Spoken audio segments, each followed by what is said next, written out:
Before we get into the melee weapons tier list and why I have the weapons landing where they do, I really kind of want to talk about the melees overall in the game. I feel like they are struggling heavily with contested health, and there needs to be like some kind of rework with that. And then I do think they feel a little underpowered in lethal, definitely against like minors and stuff. It feels like it does take too many hits sometimes to kill. So I wouldn't mind seeing like a slight damage increase across the board as well.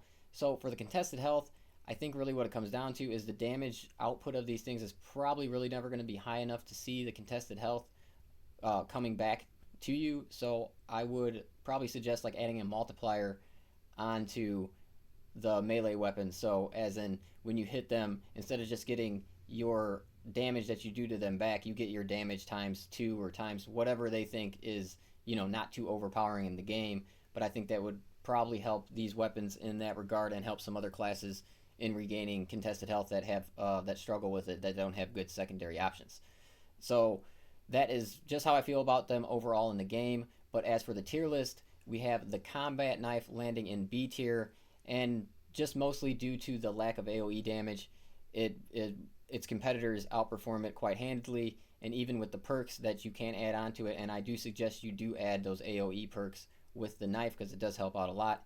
It just falls in comparison, but 50% of the time on the Vanguard, I'm still picking the knife, so it still shows you it's very valuable in the game, and it is not like it's not going to be a huge detriment to you or anything like that. It's still very strong, and I like to switch up my playstyle and run with it.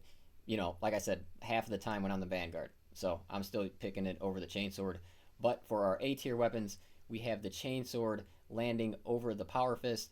It's not really by a huge margin anymore after the buffs to the power fist, but I do still feel like it beats out the power fist for me.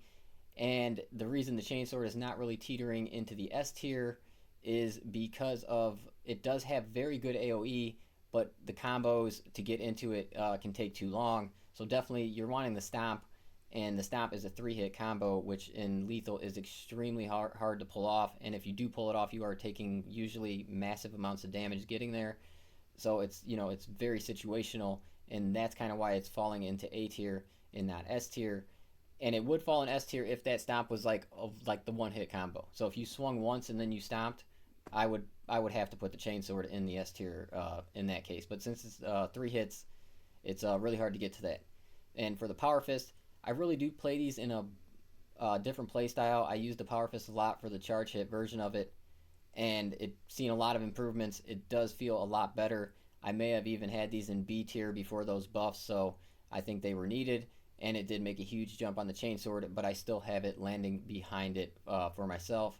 And for our S tier weapons, the power sword is king, and then next is the thunder hammer. And I would say there is a bit of a gap between these two. They're both S tier weapons, but there is a gap just due to that the power stances that you can switch between on that power sword. Because when it comes to AOE, the thunder hammer does outperform the power sword, but it's just not by a huge margin. And then when it comes to single target damage, it's a pretty big margin that the power sword will outperform the thunder hammer. You're getting at least 2 hits, possibly 3 hits before you have to cancel a parry with the power sword, and with the thunder hammer, it's 1 hit and then you're canceling because it's way too slow. So if anything got a buff in like the speed department, I wouldn't mind seeing the thunder hammer getting a little love in that department because it feels extremely slow, but it is still an S tier weapon. The charge hit ability on that thing and the waves that you can clear with that thing and gun strikes you can create is very powerful. So I don't find it I didn't find it even close to thinking about putting it as an A tier weapon, so don't think that. I just think the power sword is basically teetering on like a god tier weapon. So that is basically why I'm saying there is a gap between those two. But this is basically where I have my melee weapons landing after way too much time with the game. So I really appreciate you guys checking out the video. And like I said earlier, with the contested health, I do hope they rework that. And then I really do hope we get some kind of, maybe just a small damage increase will actually just help the contested health. Because maybe you're just literally not doing enough damage to really notice your contested health going up. So maybe that would just fix everything. But I don't think it will. I think damage is going to be too low still, and I think a multiplier might be a good idea. And I think they could work that in eventually. And they probably will do something to the contested health with these eventually down the line. So that's my thoughts just on the melee weapons in general. And like I said, thanks for checking it out. Yeah, the Warhammer attire, I'm getting ready to leave, so yeah. I just wanted to get this video out real fast. I'll catch you guys on the next one.